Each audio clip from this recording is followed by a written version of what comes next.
Listo, ahora sí, vamos a empezar.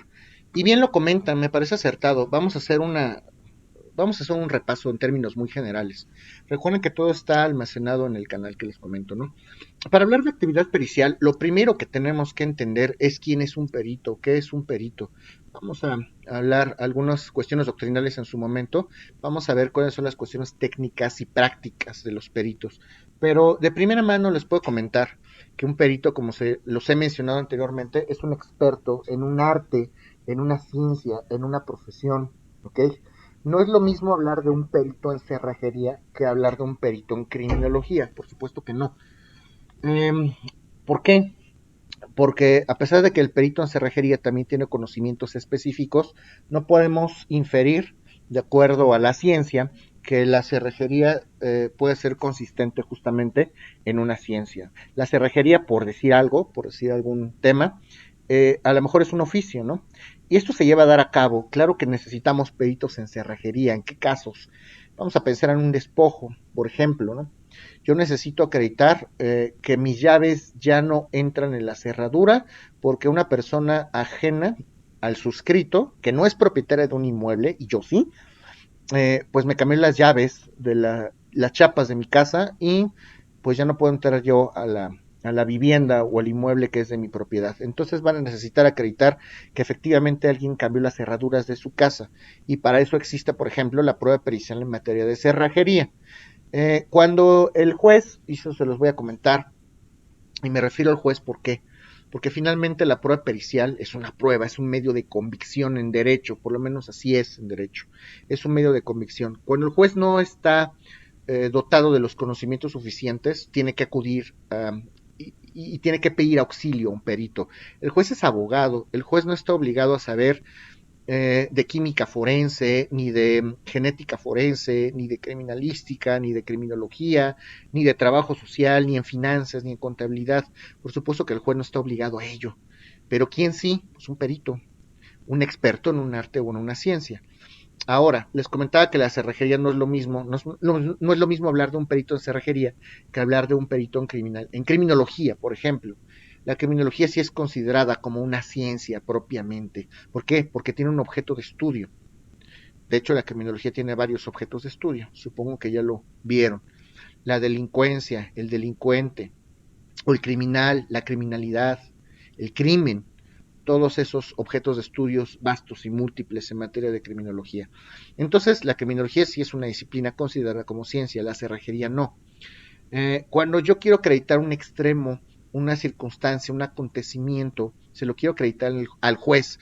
Vamos a pensar en un suceso médico. El juez no es médico. Necesitamos acudir a un experto que de verdad haga un estudio pormenorizado en materia de medicina y un estudio clarito, porque, por ejemplo, en materia de medicina, luego los médicos no son tan claros que digamos. Yo necesito acreditar una lesión con determinadas características y los médicos hacen un dictamen con una serie de palabras que son propias, claro, se entiende, de la profesión, pero pues ese dictamen tal vez no me sirva tanto, porque el juez lo va a leer y no le va a entender nada. Entonces hay que ser muy precavidos con esto. ¿Por qué? Porque finalmente el que tiene la palabra o la directriz para corregir este tipo de detalles es el abogado. El abogado es quien sabe qué es lo que quiere acreditar, qué es lo que quiere probar en juicio al final del día. Yo necesito probar que esta lesión no fue culpa del actor. El actor es la persona que demanda. Y para hacer eso, pues necesito un estudio de medicina, lo va a hacer un perito. Pero si el perito, si el médico me va a rendir un enorme dictamen muy técnico y lo lee el juez y no lo entiende, pues no me va a servir de nada. No voy a producir convicción en el juez. Por eso es importante hablar de todos estos temas. Entonces, en principio, recapitulamos esto. Vamos a entender al perito como un experto en un arte, en una ciencia, en una profesión. Esto que comentaba César, por ejemplo, me llamó la atención. El hecho de que los hayan comentado que los peritos, para poder ejercer, necesitan encontrarse o necesitan ser parte del Poder Judicial, necesitan estar en un listado oficial. Sí y no. Sí, porque efectivamente hay una lista de peritos oficiales que el propio tribunal tiene, claro que sí. Si ustedes quieren ser llamados en un momento dado por parte de una autoridad jurisdiccional, por parte de un juez para rendir un dictamen, pues les van a llamar si ustedes forman parte de esa lista oficial o de ese padrón oficial, pero no les pueden llamar como un perito que ofrezca la parte actora. Nosotros, claro, podemos como particulares buscar en la lista de peritos quiénes están, en qué materia y podemos ponernos en contacto con ellos. Sí, el tribunal les va a llamar a los oficiales, pero eso no quiere decir que el resto de los profesionales en cualquier disciplina, en, vamos a pensar en contabilidad y finanzas, en trabajo social, en psicología, en psiquiatría, en documentoscopía y grafoscopía, que son los más comunes, por decir algo, ¿no? Eso no quiere decir que yo no pueda contratar a una persona, a un contador que tiene un despacho de contabilidad y que se dedica a ejercer la contabilidad solo porque no está en la lista oficial. Puedo ofrecer un perito en un proceso eh, para que haga un dictamen que no esté en la lista oficial. Sí, por supuesto que sí podemos. A lo mejor ese perito tendrá experiencia en hacer dictámenes y en concurrir a los juicios y sabe a lo mejor qué tiene que hacer o qué no tiene que hacer. A lo mejor no, y a lo mejor yo como abogado le tengo que dar el parámetro. La posible ventaja que pudieran llegar a tener en un momento dado es que los peritos, a lo mejor que están en el listado oficial, a lo mejor tienen un poquito más de costumbre, están acostumbrados a trabajar en juicios, en procesos, saben qué preguntar, saben qué no preguntar, saben qué necesita acreditarse en juicio para producir convicción en el juez. A lo mejor pueden ser coadyuvantes de la propia parte actora, de la propia parte demandada, y esa es a lo mejor la ventaja que pudieran llegar a tener. Pero eso no quiere decir que porque no estoy en la lista oficial, no puedo, no puedo ser perito en un proceso civil, penal, mercantil, de amparo incluso. Eso es importante que ustedes lo sepan y me llama la atención esto que comentaron. ¿Ok? Bueno, ¿alguna duda hasta este momento? No, ninguna, profesor. Ninguna, Perdón, ¿tienen alguna duda? ninguna. No, profesor. No, ninguna, profesor. Incluso en el Código Federal, en el capítulo cuarto, en prueba pericial, en el artículo 144, nos indica lo que usted nos está comentando. Que, bueno, que los peritos deben de tener título en ciencia o arte a que pertenezca a la cuestión sobre que ha de oírse su parecer si la profesión o el arte estuviera legalmente reglamentado. Si la profesión o el arte no estuviera legalmente reglamentado o estándolo, no hubiere peritos en el lugar, podrán ser nombrados cualesquiera personas entendidas a juicio del tribunal, aun Sí, cuando no tengan título. así es. Por Y ejemplo, bueno, pensaron, perdón, no, adelante. mm, les iba a comentar, justamente pensando en esto que me dices, ¿un perito en cerrajería tendrá título? ¿Tendrá cédula profesional? No, pero conoce del hecho. Claro, él conoce su ciencia, pero a lo mejor no tiene un título, no tiene una cédula. Y bueno, la propia fiscalía, la Fiscalía General de la República o la Fiscalía Local en la Ciudad de México, pues tienen ya también, como comentamos, su propia lista de peritos y los llaman y saben perfectamente que emiten un dictamen. Y además, sobre todo en materia penal se da muchísimo esto. Los dictámenes que ofrecen los peritos en materia penal, lamentablemente, no digo que todos, pero sí en su gran mayoría son deficientes. La idea y lo que quiero que ustedes comprendan también en esta asignatura, justamente es que entiendan, por lo menos en términos generales, que debe llevar un dictamen, cómo lo hago, cómo lo empiezo a desarrollar. Hacerlo por escrito es un poquito a lo mejor más complejo, más técnico. Esa es la idea que tenemos que hacer. Ahora bien, recapitulando un poco lo que estábamos planteando. Necesitamos sí o sí saber dentro del campo de trabajo en qué momento y cómo, en qué momento procedimental, vamos a hablar de procesos, para aquellos que no pudieron entenderlo en su momento, en qué momento tiene esta actuación de viva voz el perito, en qué momento interviene el perito en el proceso. Y bueno, se supone que asumiríamos que conocen un poco de esto del proceso, entiendo que no mucho, por eso es que me voy a retrotraer. En términos generales, voy a volver a recapitular muy rápido. Si tienen dudas, me paran, por favor. Esto del proceso ordinario civil. Hay muchas materias en derecho, ya lo saben, hay muchas ramas en las cuales un perito tiene campo de trabajo y tiene oportunidad de intervenir. Me refiero a la materia administrativa, a la materia penal, evidentemente, al amparo, a la materia mercantil, agraria, laboral y en materia civil. Nosotros como abogados, cuando enseñamos estas clases de proceso, el proceso universal, el más fácil para que ustedes puedan entender cómo se desarrollan con sus diversas variaciones los demás procesos, es el proceso ordinario civil.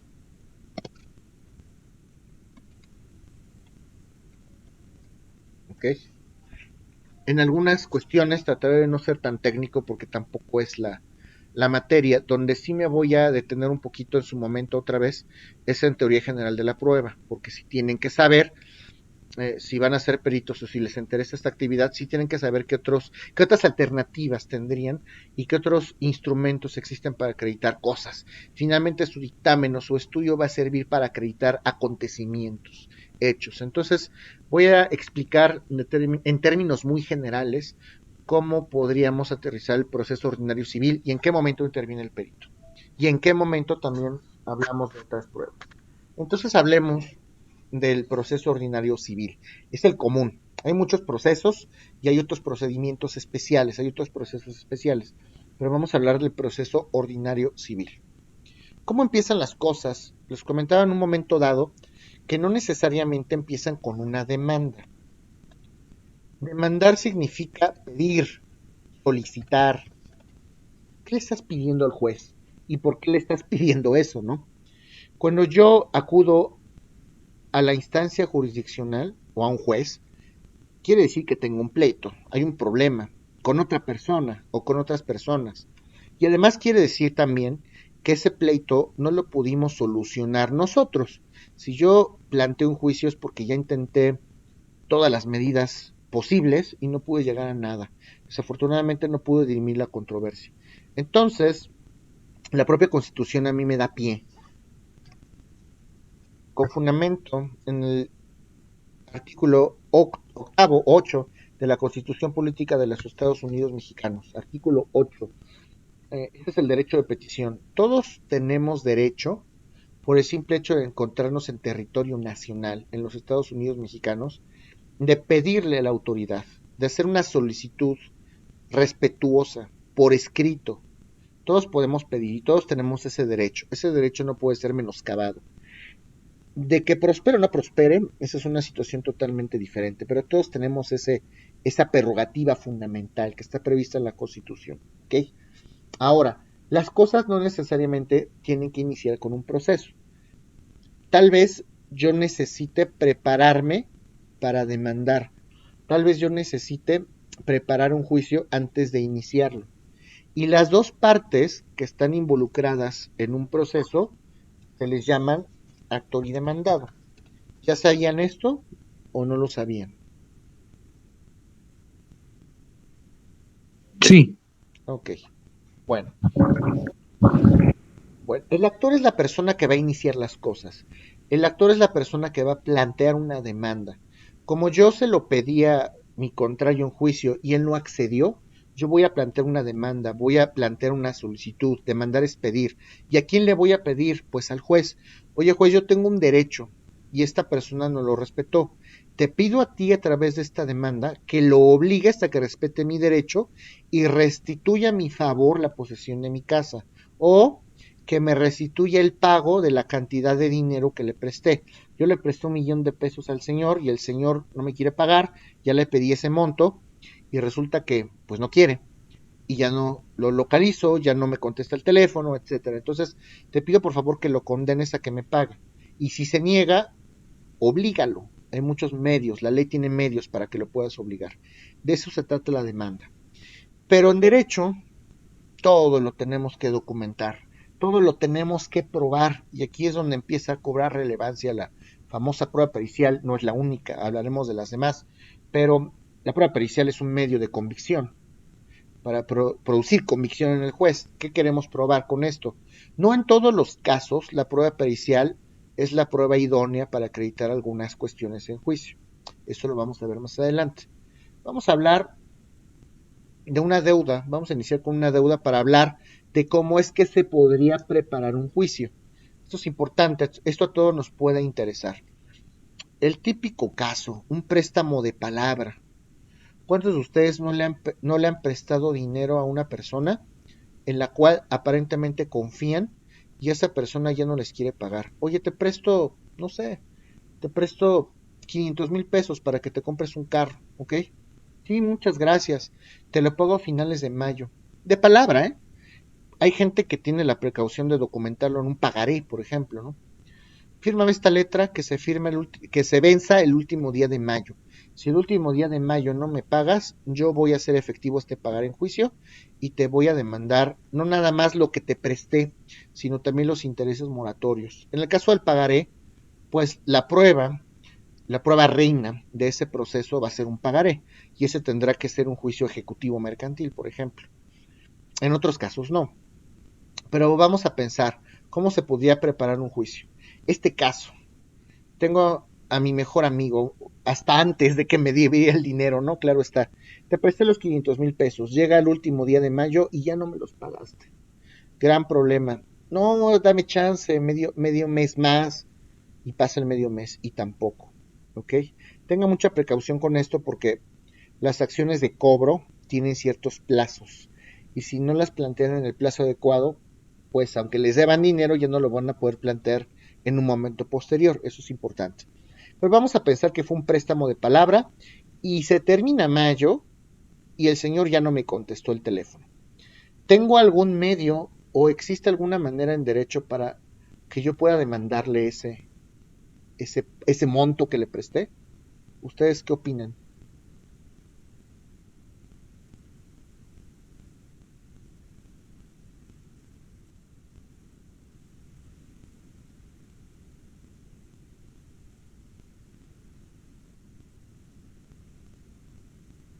Lo que se les ocurra, no se preocupen.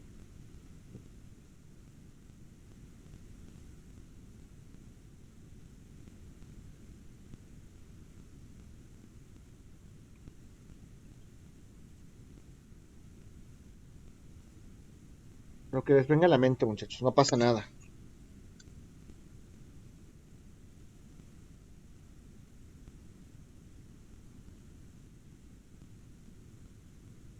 ¿Nadie? ¿A nadie se le ocurre algo?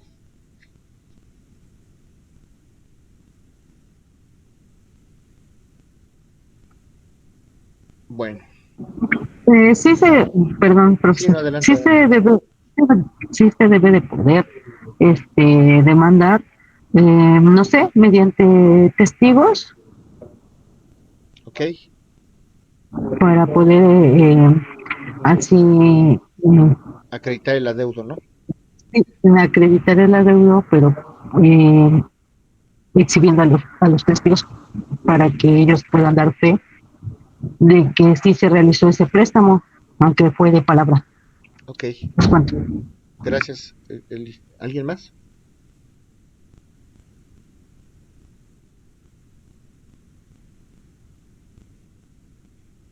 Bueno, vamos a plantearlo de esta manera. Si yo no documenté mi adeudo y presté el dinero de palabra, hay una prueba que se llama la prueba confesional.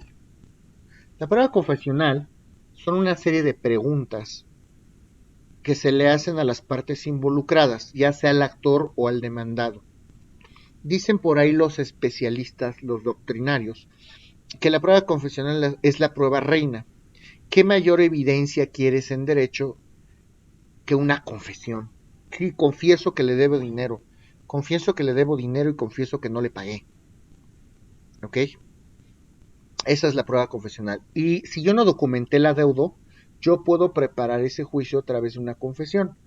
Puedo hacer un escrito simple y lo planteo, lo promuevo en el juzgado, pidiéndole al juez que cite al deudor para que él a través de esta confesión, a través de una serie de preguntas que se llaman posiciones, para hacerle una serie de preguntas que se llaman posiciones. A través de esto, si el demandado o el presunto demandado, porque todavía no es un juicio, si el presunto demandado confiesa que sí debe, que sí les debe a ustedes, reconoce el monto del adeudo, el origen del adeudo, quién es su acreedor, sí, sí le debo al señor, sí le debo 500,000 pesos, pero no he tenido dinero. Ah, con esa confesión es más que suficiente.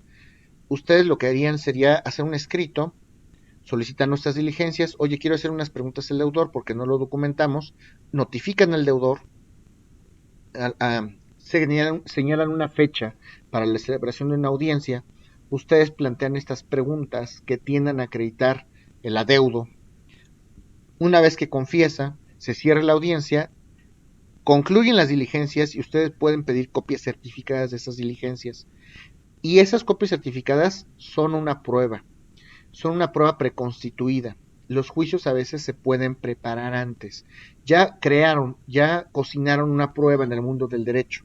Esto es interesante, porque esas copias certificadas los ofrecen en un juicio y con esa prueba el juez va a tener por acreditado el adeudo, y si el demandado no acredita haber pagado ese adeudo, pues lo van a condenar a que les pague.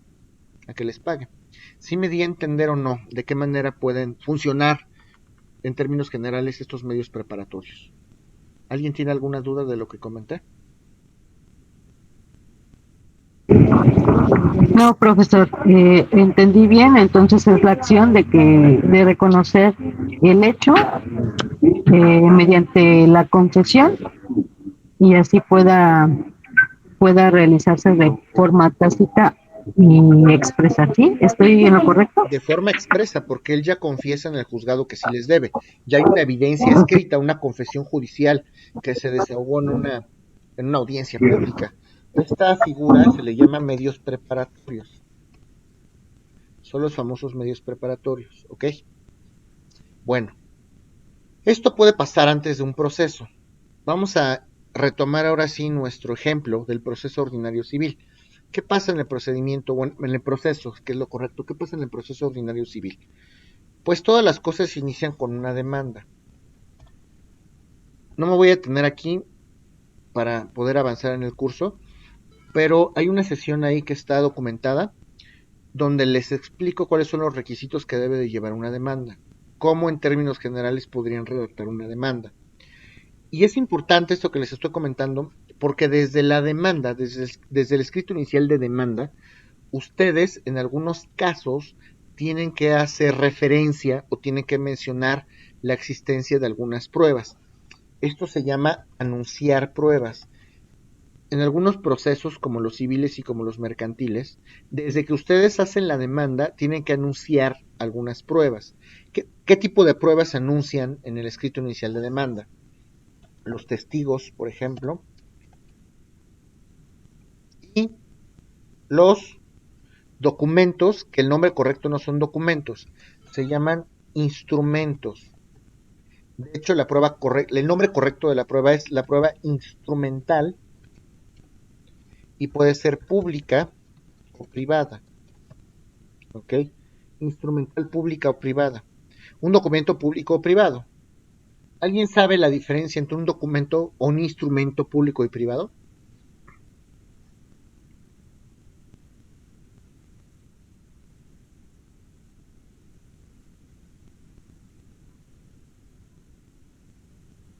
Profesor, ¿puede ser el acta de nacimiento público?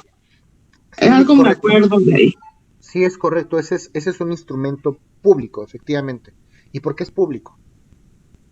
Ese es el problema. Porque tiene un valor probatorio. También los instrumentos privados tienen valor probatorio. Porque lo emite una autoridad. Es correcto, porque lo emite una autoridad en ejercicio de sus funciones. Las actas de nacimiento, de hecho nosotros como ciudadanos jamás nos van a dar un acta. Lo que nos dan es una copia certificada del acta de nacimiento, de defunción, de matrimonio, de lo que quieran. Es un instrumento público porque lo expide una autoridad competente, lo expide una autoridad en ejercicio de sus funciones. Y es un instrumento privado porque lo hicieron los particulares. Por ejemplo, un ejemplo de un instrumento privado. ¿Qué se les ocurre? Un recibo de teléfono. Sí. A ver, escucho. Un contrato de arrendamiento. Un recibo de teléfono, sí. ¿Quién expide el recibo de teléfonos? Telmex, Total Play, Easy. Esas son empresas que son consideradas como personas en el mundo del derecho, personas morales, pero al final del día son particulares. Claro que sí. Es más, Un estado de cuenta bancario es una prueba instrumental privada. Un estado de cuenta bancario, sí. Los bancos no son autoridades, también son sociedades anónimas, ¿ok? Un contrato de compraventa, también lo mencionaban, siempre y cuando sea un contrato privado de compraventa. Si lo hicieron los particulares, eso es una prueba. Un pagaré, un cheque, una letra de cambio, estos son instrumentos privados. También sería un contrato de trabajo o de prestación de servicios, ¿no, profesor? Sí, un contrato de prestación de servicios, por supuesto que sí. En materia laboral, hasta un contrato individual del trabajo, lo hicieron patrón y trabajador, por supuesto que sí. Un contrato de arrendamiento, si yo le quiero acreditar al juez que renté y me rentaron, si yo quiero desalojar al inquilino que nunca me pagó la renta, ¿cuál es el documento base de mi acción? Pues el contrato de arrendamiento. Si yo no exhibo ese contrato, ¿cómo quiero que prospere mi demanda? Si yo me quiero divorciar, ¿cuál es el documento base de mi acción? ¿Cómo acredito el matrimonio? Pues con la copia Con el certificada. acta, Exacto, la copia certificada certificado de matrimonio. del acta de matrimonio. Si yo quiero demandar la pensión para mi hijo, ¿cuál es el documento idóneo? Acta de nacimiento de los hijos. El acta de nacimiento para acreditar ¿qué? La filiación, la relación entre madre e hijo, padre e hijo. Está obligado a dar alimentos el que lo recibe. Los alimentos es un derecho que se deduce o que nace del propio parentesco, papá e hijos. Si él es incapaz o no tiene medios suficientes para subsistir, tienes derecho a demandar alimentos, una pensión alimenticia, pero tienes que acreditar que hay una relación de parentesco. ¿Cómo lo acredito? Pues acredito el entroncamiento con una copia certificada del acta de nacimiento o de matrimonio, si entre esposos se van a demandar. ¿En el concubinato se pueden pedir alimentos? ¿Alguien sabe? Sí, con las actas Sí. también de nacimiento. Sí, pero no. El acta de nacimiento no acredita el concubinato. El acta de nacimiento acredita que naciste, que eres una persona viva y No, viable. de los hijos que hay en ese concubinato. No, para los hijos, pero yo hablo para el concubino o la concubina. Con una constancia de hechos, ¿no? De tiempo. Acuérdense que también hay actas de concubinato. Probablemente probablemente la dio de alta en el seguro.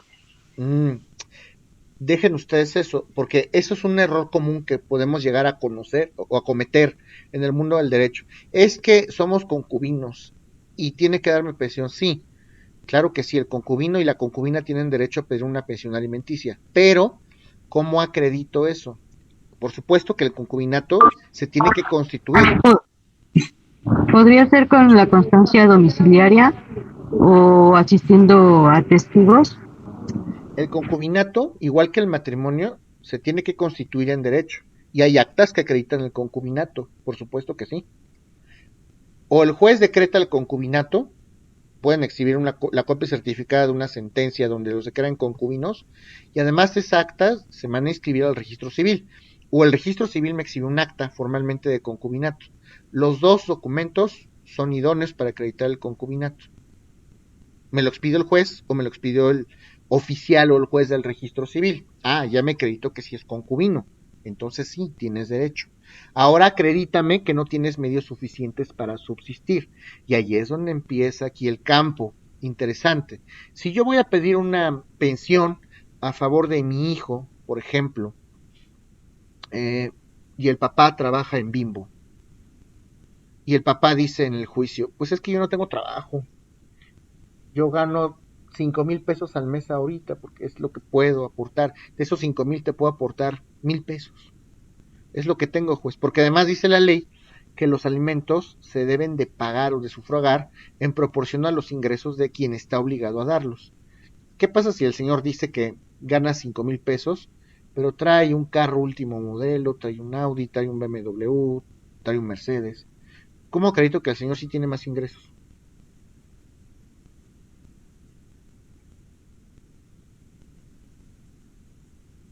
Solicitándole a la Secretaría de Hacienda, Rick, Roberto Carlos al uso de la voz. Sí, gracias, Carlos. ¿Qué crees? Que antes era muy común eso.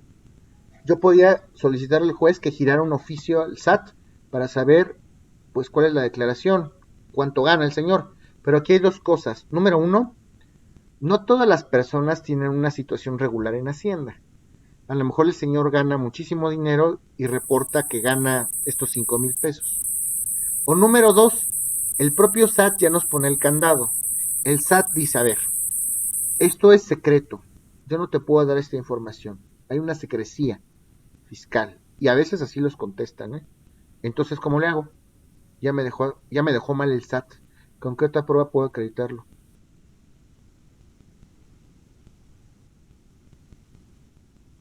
Con circunstancias del Seguro Social. Y si lo dieron a él de alta en el Seguro Social con el mínimo.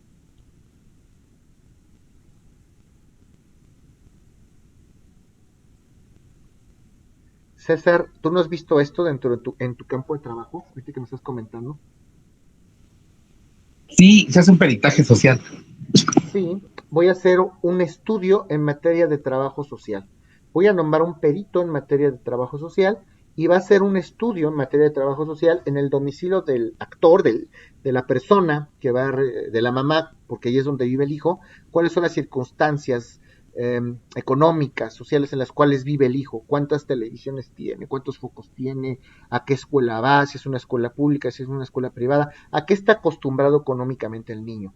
Y además voy a hacer un estudio en materia de trabajo social, porque no nada más es a cargo del domicilio del niño y de la mamá. Voy a hacer un estudio en materia de trabajo social también en el domicilio del papá. Oye, juez, yo gano 5,000 pesos. Sí, entonces, ¿por qué vives en una casa con 2 jardines, un jacuzzi, 3 carros? Explícame eso. Y entonces el juez va a poder cerciorarse de que efectivamente tiene ingresos el papá. A ver, César, adelante.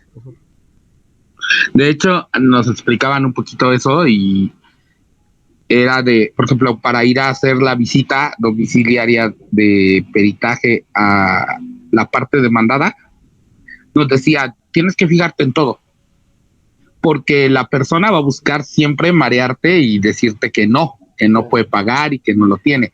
O a veces te mandan un domicilio, no sé, te dicen, vivo aquí, ¿no? En un cuartito de azotea.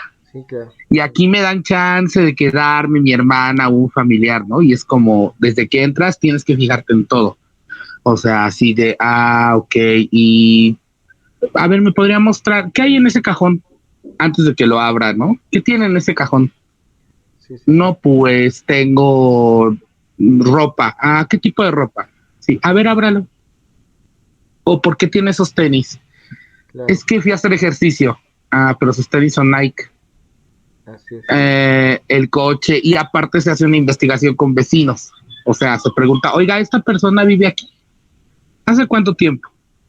Usted lo ve que llega, usted ve que trae automóvil o llega en transporte, está seguido aquí o solamente viene ciertos días. Entonces, como que hay que ser muy observador de todas las circunstancias y de todo lo que rodea. Nos decían, hay que tener una vista periférica 360 porque tienes que fijarte en todos los detalles porque la persona lo que va a buscar es ocultártelo.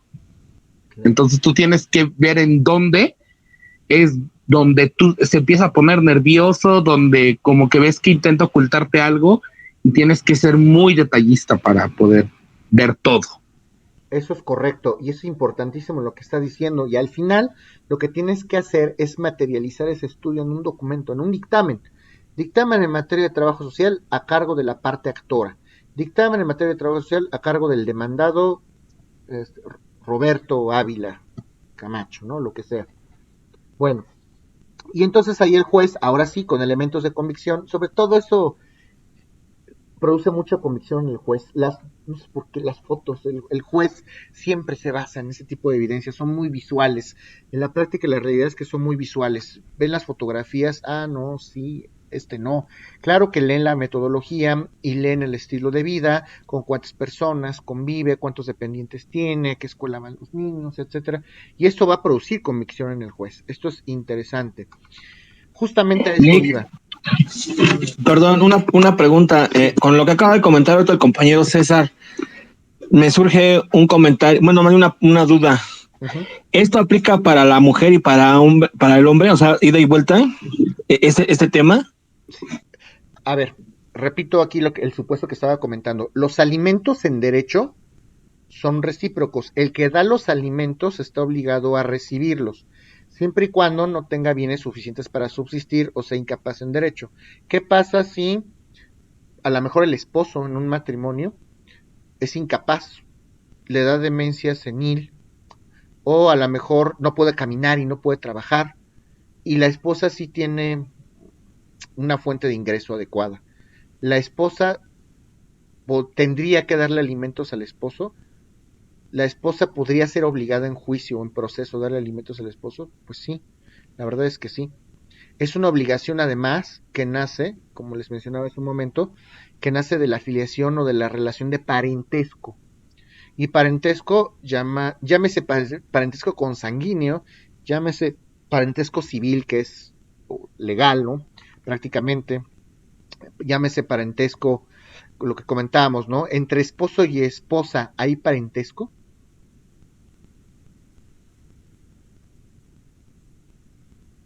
Pues claro que son parientes. No Sí, por con... y sí, por lo que están comentando ahorita, ¿no? Con la acreditación que están haciendo de las diversas modalidades. Claro, claro que son parientes. Son parientes, no son parientes por consanguinidad, pero claro que son parientes, que es una relación de parentesco. ¿Ok? Entonces, claro que se pueden pedir alimentos de manera recíproca. Sí, hay casos, no son tantos, pero la verdad es que sí hay documentados casos en derecho en los cuales ella le da alimentos a él. Incluso hay casos en los que mamá no tiene a los hijos, los tiene papá, y entonces papá se dedica a hacer todo para que la mamá le dé una pensión justa a los niños en derecho, ¿no? Y sí, sí también condenan a las mujeres a dar pensión a los papás porque viven con ellos los niños, ¿no? O más bien la pensión es de los niños, pero como el papá tiene la patria potestad y la guardia y custodia, pues al papá, ¿no? Más o menos tendría que ser así. Ahora, esto es en el caso, por ejemplo, de un supuesto de alimentos. Hay asuntos, por ejemplo, bastante interesantes en materia de daño moral. El daño moral es una figura civil, estrictamente civil, nace de un hecho ilícito. Es esa afectación a los sentimientos, al decoro, al honor, a la impresión que los demás tienen de mí. Si se afecta, si cualquier persona llega a vulnerar a mi persona, mis sentimientos, mi decoro, mi honra, y eso me provoca una afectación, yo puedo solicitar una indemnización por concepto de daño moral. Y además la ley dice que es a criterio del juez. Sí es a criterio del juez, pero el juez está obligado a tomar en cuenta ciertos parámetros. Tiene que tomar en cuenta la capacidad económica del actor y del demandado. Por ahí, en algún proceso, imagínese un accidente propiciado, provocado por un hospital, que se lo estoy comentando porque sí me tocó, un daño moral, un hospital de la cadena de Los Ángeles, adinerado el hospital, y provoca un accidente a una menor recién nacida, y ese accidente pues la deja mal para toda la vida. Lo condenan al hospital a pagar el daño moral, pero necesitamos conocer la capacidad económica del hospital, cuál es la prueba idónea, o cuáles, porque tal vez no sea solo una.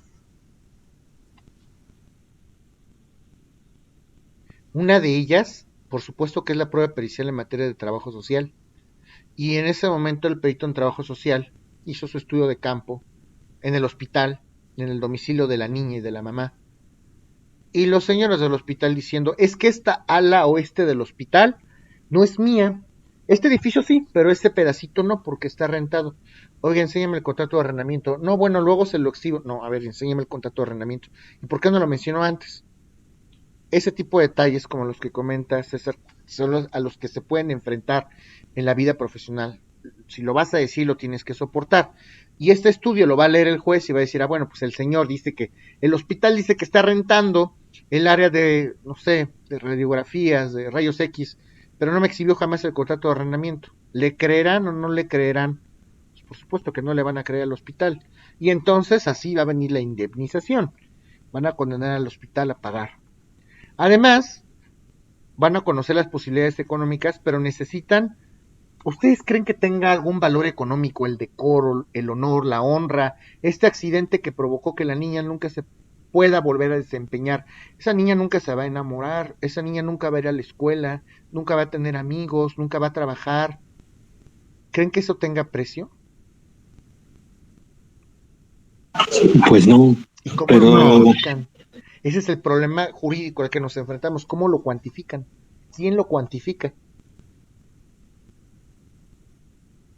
Hay que ofrecer una buena prueba en materia de finanzas, una prueba pericial en materia de finanzas. Voy a tener que acudir a un experto en finanzas, en contabilidad y finanzas, para que me pueda hacer a lo mejor una proyección financiera. A ver, si la niña hubiera estudiado, ¿cuánto se hubiera gastado en esta escuela? Si la niña hubiera tenido un trabajo a lo mejor similar al de su mamá, ¿cuánto hubiera ganado? ¿Cuál es el estilo de vida promedio de una niña con un accidente? Y entonces pido oficios al INEGI para acreditar el estilo de vida promedio. Y al final, el perito en materia de finanzas va a proponer una cantidad, 100 millones de pesos. Esto es lo que la niña se hubiera gastado en su vida. Obviamente el demandado, el hospital, para nada va a estar de acuerdo. El demandado también va a ofrecer una prueba pericial, que además, ya se los voy a comentar en su momento, la prueba pericial es colegiada. Sí, yo como actor ofrecí mi perito en finanzas, él va a mencionar una cantidad. El demandado, el hospital, va a ofrecer una pericial también en finanzas, que va a decir otra cantidad. No, ¿qué le pasa a este señor? Está loco. Quiere que le pague la vida a él y a sus nietos. ¿Sabes qué? Lo que le corresponde es 1 millón de pesos. ¿Perdón? Entonces, los dictámenes de los peritos van a ser contradictorios. ¿Qué se hace en ese caso? Ahora sí, lo que mencionabas por ahí de la lista de peritos. El perito va a tener que nombrar un tercer perito, al que se le conoce vulgarmente como el tercero en discordia. Me levantaste la mano, ¿verdad, César? Ah, no, nada más. Me imagino que ahí también en el peritaje no solo entra esa parte de cuánto se hubiera gastado, sí, sí, también las implicaciones que va a tener la nueva condición, ¿no? Tanto médicas, a lo mejor de que si necesitan algún equipo especial, una cama especial para cuidarla, para mantenerla, Correcto. etc, etc. Correcto. Todo eso se proyecta en el dictamen financiero. Y además, fíjense, en un juicio ya llevamos dos pruebas periciales, ¿eh? Además, hay una tercera prueba pericial en materia de medicina para saber cuál fue la causa que originó ese hecho ilícito, qué originó este mal en la menor, cómo fue el accidente. A mí juez médico, explícame cómo se dieron las cosas y por qué tuvo la culpa el hospital. Explícame los términos médicos, pero en español, ¿no? Entonces ya llevamos 3 periciales: pericial en materia de medicina, pericial en materia de trabajo social, pericial en materia de finanzas y contabilidad, por supuesto. Perdón, Liz, ¿qué me querías comentar? El maestro, con el maestro que tuvimos los primeros días, nos comentó que también podíamos pedir, de vez de un pago, por si 1 millón de pesos, que podíamos pedir una mensualidad. Nos dio un ejemplo. Entonces nos dijo que si 300,000 pesos para una persona que sufrió un accidente era lo suficiente, y ya contestamos que sí, que no, pero él dijo que es probablemente que la víctima podía pedir, de vez de los 300,000 pesos, que les dieran una mensualidad el resto de su vida. ¿Eso se puede, profesor, también? Al final, ¿qué va a pasar? Les voy a contar la conclusión de todo esto. Al final, el juez va a valorar, déjame terminar de explicar la historia y ahorita contesto, por supuesto que sí. Al final va a haber un perito tercero en discordia. Si el perito del actor y el perito del demandado concluyeron cosas distintas en sus dictámenes, pues el juez tiene que llamar a un tercero que haga la diferencia. A ese perito nombrado por el tribunal se le conoce como perito tercero en discordia. Y él va a emitir un tercer dictamen con base en lo que haya en el expediente. Si tiene que hacer nuevos exámenes, los hará. Y va a emitir un tercer dictamen. Se supone que objetivo. Tristemente, pues hay quienes compran estos peritos, ¿no? A veces sí, a veces no. Pero bueno, entonces aquí el tema es que el resultado, eso también se los comento para que nos vayamos familiarizando con el lenguaje. No se dice peritaje, se dice dictamen. Ese es el término correcto. Yo como perito voy a rendir un dictamen. Soy perito y rindo un dictamen. ¿Qué pasa al final? Pues el perito tercero en discordia va a decir, ¿sabes qué? Ni tú ni el otro. No son 100 millones y no es 1 millón, son 50 millones. Ah, ok. Y ya ahí se acabó el juicio, ya lo que dijo el perito tercero en discordia ya es. por supuesto que no. Todavía hay un cuarto momento. Las partes, tanto el actor como el demandado, todavía pueden solicitar una junta de peritos. A ver, juez, yo tengo dudas, ¿cómo que 50 millones? Y el juez fija una fecha para audiencia, mandan llamar al perito del actor, al perito del demandado, al tercero en discordia, y ahora sí, enfrente de la autoridad judicial, explíquenos por qué cada uno de ustedes llegó a estas conclusiones. No, pues yo por esto, yo por esto, yo por esto. Por eso la prueba pericial es una prueba colegiada, por la que las conclusiones que se tienen que obtener de este estudio, que es un estudio de más que verse sobre las mismas cosas, tienen que hilarse, concatenarse, unirse de una misma manera para que el juez tenga todos los elementos de los peritos y pueda llegar a una verdad universal. ¿Qué pasa, Lisa, al final? Después de esta junta de peritos, que no siempre se pide, es raro, pero se puede dar el caso, el abogado que lo haga lo puede hacer. El juez al final va a dictar una sentencia donde va a condenar o absolver y va a determinar una cantidad final. En su dictamen el perito puede proponer, por decir algo, ¿no? Cada perito es diferente, cada cabeza es un mundo. ¿Sabes que esta niña se gastaría mensualmente, no sé, 20,000, 30,000 pesos? Vamos a sumarlo y vamos a calcularlo 30 días, que es el promedio de la vida de la niña, ¿no? Ok. Puede ser que el perito simplemente arroje una cantidad y al final el juez va a dictar, ok, se condena al hospital a pagar 80,000 pesos, 80 millones de pesos. Y eso lo hace el juez nada más va a dictar la cantidad. También condena, aparte, a pagar gastos médicos, hospitalarios, de rehabilitación, de prótesis, porque eso que dice César sí es bien cierto. La ley sí hace distinción. Una cosa es la indemnización por daño moral y otra cosa son los gastos médicos, hospitalarios, prótesis, etc. ¿Okay? Y bueno, ya si las partes pactan pagarlo de manera mensual a través de un convenio de transacción judicial o lo que sea, las partes pueden hacerlo. Si no es así, pues el actor puede ejecutar perfectamente pues la sentencia por el todo. ¿Sí me doy a entender o no?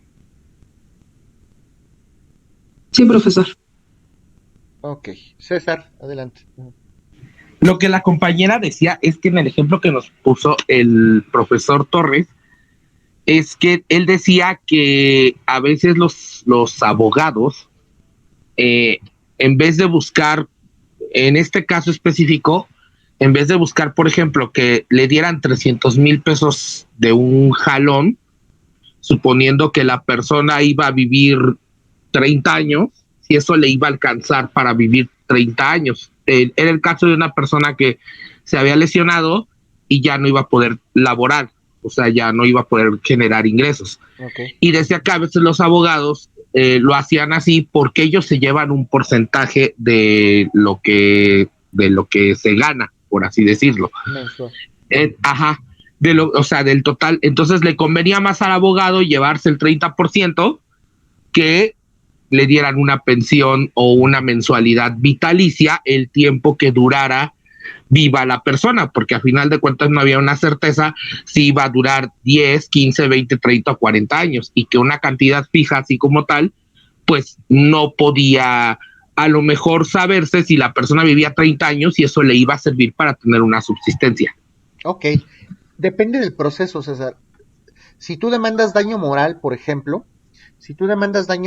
difícilmente al final en la condena el juez los va a condenar al pago en parcialidades. El juez va a dictar una cantidad, es esto, ¿ok? Y él dicta una cantidad final.